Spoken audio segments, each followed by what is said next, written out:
The dream of a new home promises a fresh start, a blank canvas for your life. But what if that canvas already bore the terrifying imprints of another's obsession, another's secrets, or another's relentless presence? What if your sanctuary was never truly yours, but merely a stage for someone else's unfinished, chilling drama? Tonight, we delve into 5 harrowing true accounts of homeowners who discovered their dream houses were already occupied, not by ghosts, but by the tangible, chilling echoes of those who simply refused to leave. When Sarah bought her small Milwaukee bungalow, she envisioned quiet evenings, not cryptic warnings.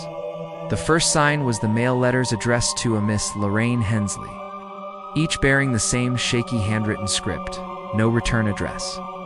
One day, a note slipped out of an unsealed envelope. Do not let him back in. Sarah dismissed it, but then came. Jean is not allowed.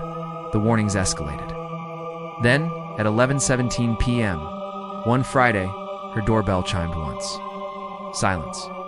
A new doorbell camera soon captured a man, cap low, collar up, staring into the lens. His muffled whisper shattered Sarah's composure. Did she forgive me yet?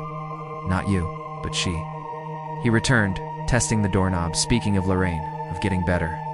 Police found nothing. But the next morning, a utility closet revealed a pillowcase containing travel-sized toiletries, a cracked flip phone, and a sticky note, back at 11 p.m. Jean hadn't just visited Lorraine, he'd lived there. Sarah moved her bed, installed alarms, and set a nightly 11 p.m. reminder, though Jean never returned after a final bloodlit dash. Sarah still forwards stray letters to the precinct, because safety isn't just about who you lock out, it's about who still believes they belong inside. A detective bought a 1970s ranch for its solid bones, not its beauty, expecting a simple remodel.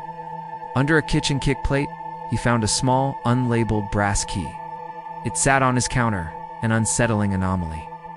The next morning, his attention was drawn to a rusted tin shed, almost buried in the overgrown backyard cane. The key fit. Inside, 3 Rubbermaid totes held a disturbing collection, single children's shoes of varying sizes. Dozens of photos of house interiors not his own, with cryptic notes like closet door, same layout, move mirror, and a duffel bag filled with counterfeit hospital IDs, all bearing the same face, different names. As he lifted the duffel, a single, freshly laminated ID slid out. No photo, no name, just asterisk, his street name asterisk, scrawled in Sharpie. The detectives found no leads, closing it as miscellaneous property. A month later, the shed's lock was cut. The interior swept clean. He welded the door shut. I think whoever it was never left, he told his partner. The place still felt like an open file, an unfinished life waiting.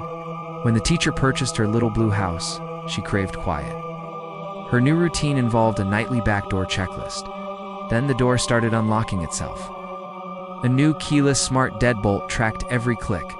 The app log confirmed, unlocked 2:43 a.m. Manual turn. Someone was turning it. She set a dime on the handle, flour on the tile. The dime dropped. Dawn revealed a single, wide, smooth footprint in the flour. A gray smear on the door jamb. Another night, a wet breath, a slow scrape like a card sliding into a latch. She hit the panic siren. Police found a lipstick-stained cigarette butt, a bobby pin, and a hotel key card in the alley. Someone wasn't just testing the lock, they were practicing.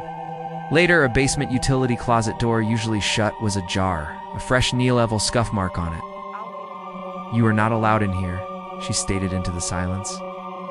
Months later, the door remains double-locked. The dime on the counter, a constant reminder that paranoia can save you, and doors don't unlock themselves. There's always someone turning the handle. The mechanic bought his 1950s two-story for its garage, fixed every outlet, mapped every breaker. Then the upstairs front bedroom light started turning itself on. At first, he dismissed it as a bump, then a short, but the click at 2:00 a.m. was undeniable, and a thin groove appeared on the paint around the switch. A cheap cube camera caught it. At 2:41 a.m., the light clicked on.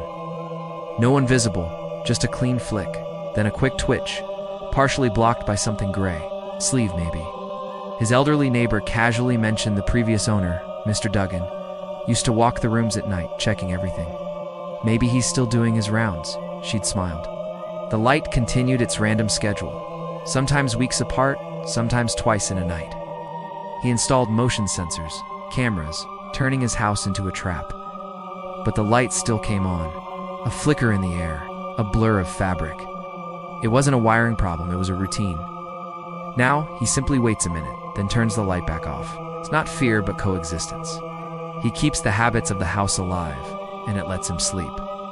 Ron, the next-door neighbor, seemed friendly enough when the bike mechanic bought his Tucson stucco box. Ron offered a spare key for emergencies, adding, "The last folks gave me one." His friendliness soon morphed into unsettling observation comments about the back room's insulation, a knowing nod about the brand of salsa verde in the grocery bag. "The last people were good to me," he'd said, nodding toward the house. One day, after an extra shift, the mechanic returned to a lower AC setting, a spoon in the sink, and his dog sleeping on a strange, striped blanket identical to Ron's patio one. His security camera caught a split second of a baseball cap brushing the frame at 1:12 p.m. Confronted, Ron returned a single brass key, feigning forgetfulness. The mechanic immediately replaced every lock. 2 days later, a bag of salsa verde, the same brand, appeared on his doorstep. No note. He called non-emergency. That Monday, a cheap handwritten for sale sign appeared in Ron's yard. He vanished, packing boxes. By the end of the week, the sign and Ron were gone. The house felt empty, but the mechanic checks his cameras every afternoon, watching the alley. Because sometimes the scariest part isn't who's watching you. It's realizing they've been inside the whole time.